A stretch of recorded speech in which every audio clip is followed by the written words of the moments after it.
something? Well, Brother Billy, I had an action-packed weekend. I won't tell you about the beginning. Let me just tell you about the end. Well, that Saturday night, there was a cultural event, well, a concert, if you will, at our university, University of Fort Hare, or the historic University of Fort Hare, as we want to say. And you know, they had all kinds of acts or whatever happened. But I have a few things to say about this event. It was a regular thing, you know, they supposed to start at 8. Of course, they started at 11, but that's all right. It's a regular thing, it's all right, you know. But in fact, I wanted to buy tickets ahead of time, but I didn't get tickets ahead of time, so I had to stand in line for it. Now, standing in line was kind of interesting because, you know, of course, we're at the university campus, a lot of undergraduates and, you know, whatever. And so I'm on line, and right in back of me, a bunch of young girls. I say young girls because they seem to be about 18, 19, whatever have you. Particularly one of them, just cursing up a storm. Just because I guess she found the words. Maybe she can't curse at home, and so now she's at university, and so she's gone buck wild, as we say. You know, it's kind of interesting. I didn't say anything. I could have turned around and did the whole elder thing, you know. But no, I figure it's their world. I don't want to cause any whatever have you. But obviously, you know, she was a little inebriated or whatever it is. Mm-hmm. Okay, so I get my ticket and go in. I just mentioned that for a reason. Get that ticket. And I go in and wait for the thing to happen. Finally, the concert starts, you know, and of course they have the DJ, you know, DJ with the pumped up music. And then the first few acts was between the DJ and, you know, basically hip hop acts, you know. They're jumping around the stage with their microphone, or as I say, eating the microphones. You know how the technique, they, funny. Don't know good mic techniques, but that's because that's the way hip hop started. Because they get, it's a long story, but they gave bad engineers and nobody taught them mic techniques, so everybody just became a style, which is all right. Because I guess you can't really rip them off because you know they sound sound bad. Anyway, so then right about the third, well, about the fourth act, because of you know they had a traditional music act, you know, with the sister with the gourd, you know, with the bow and stuff like that. Actually, it was a percussionist, drummer, if you will, or percussionist, I would say, congas and among those. Had a guitar player and a bass, an upright bass player, and then she was on the bow, whatever have you. But because of the, you know, the way the instrument, because of the way you do traditional instruments, you know, the energy is not necessarily up at that particular point, you know. And a lot of things with the engineer, I guess the sound wasn't as full as it should be. Anyway, they got that thing where the crowd was getting restless. Now, she made a mistake. The sister made a mistake because she asked the crowd whether she should go on. And, you know, there was actually people up there, and the crowd was going, boo, boo. This is traditional music now.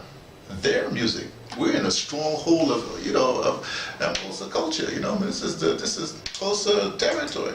I said, ooh, this is interesting. But she did something interesting. She didn't argue with them. She just basically picked up the stuff and they left the stage, you know. Now think about it now. Up until then, the acts, you know, the hip hop acts, they have backing tracks, you know, and they have their microphone jumping around, blah, blah, blah. You have the DJs, you know, like that. So you have to accommodate. Remember, she's also employing 3 other musicians. So, you know, it's sort of, okay. So that's done. Then the main act comes out, a group called The Soil.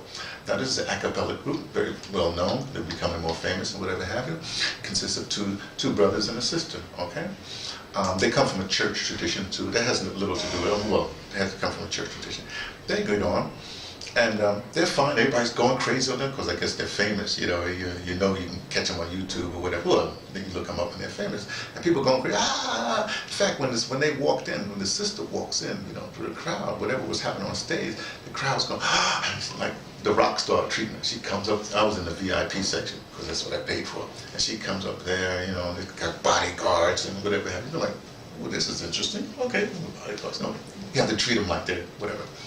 Anyway, so they hit the stage. Very good act, no problem. And I'm listening to them. And then I realized, I said, wow, where have I seen this before? All it is just like, okay, there's 3 of them, right? There's this brother, bass player, bass voice, because it's a cappella, bass voice, that does a lot of beatbox stuff, right? Then there's a regular voice, and then the sister, regular voice. And they do a cappella.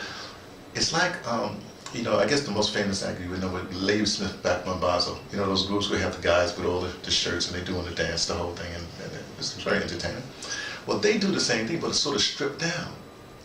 what happens is they have some rhythm, but they don't do choreo. Every once in a while they do something together, but usually they're sort of moving around like the hip hoppers, you know. They're dressed. They're not uniform dressed. One guy's got a regular, I guess, a Western thing style, and the other guy's got a Western style in the hat, and the sister's got a long leather skirt, you know, and then a top, not like that. And you know, but I'm looking at it, and they're doing a lot of what I call, sexual innuendo. You know, like she'll open a guy's jacket and talk about something, you know, and just sort of rub this thing like that, and it's just like, you know, it's just the modern way. So they basically took traditional music, and they sort of just took snippets of it, and then added whatever they add to it, you know. So I'm looking at this, and I'm saying, you know, they're not bad. I like them, or whatever have you, but what about the dress? You know what I mean? At least one of the guys could have at least an African top. Or better still, gotta have an African top. You know, maybe the sister should have something African dress on, you know, African garment on. And maybe the Beatbox brother still has his jacket, but then there's fashions out there, Joburg fashions, there's like that you can tell whether it's, you know, you can say, well, that's more African, whatever. But looking at this group, I couldn't distinguish where they were from. That's my problem with a lot of these people. They strip down and they try to, they try to be modern. And it's, you know, it's actually killing the culture. Even in the United States, if you look at it, you know, people are now, everybody sounds the same. They have the same producers. It's like the reason why the 60s music or the 70s music is different than everything else, because we had different instrumentation. Even something like the cymbal. Everybody uses the same cymbals now. So you're going to have the same sound, you know? So what I'm trying to say is that I think what we need to do is keep our autochthonousness, modernize it, but don't throw everything out in favor of some sort of homogenized, you know, way of working. I think that's the biggest problem right now, because now everybody wants to be like, for instance, like Nicki Minaj or Rihanna, you know what I mean? But they come from, you know, Trinidad and Tobago. You know, they have a sexual kind of thing to it. But not everybody's got to be sexed up, big booty and sexed up, or, you know, or whatever it is. So I think it's really hurting, you know, the culture. All cultures around the world. Everybody now wants to be like that, because that sells. There's just, I won't say there's a way out of it, but we'll see what happens. You know, I think that people should just, I think everything would be more localized. That's how you can make your money. But everyone wants to make the big bucks and have the bodyguards and the entourage, and that's the problem. But it's a problem maybe only in my mind. I could be wrong. Anyway, this is one of those dispatches from the ArtsDirector emeritus. That would be me, T, from thePatterson, taking the train to Tibet, letting you know what I only suspect.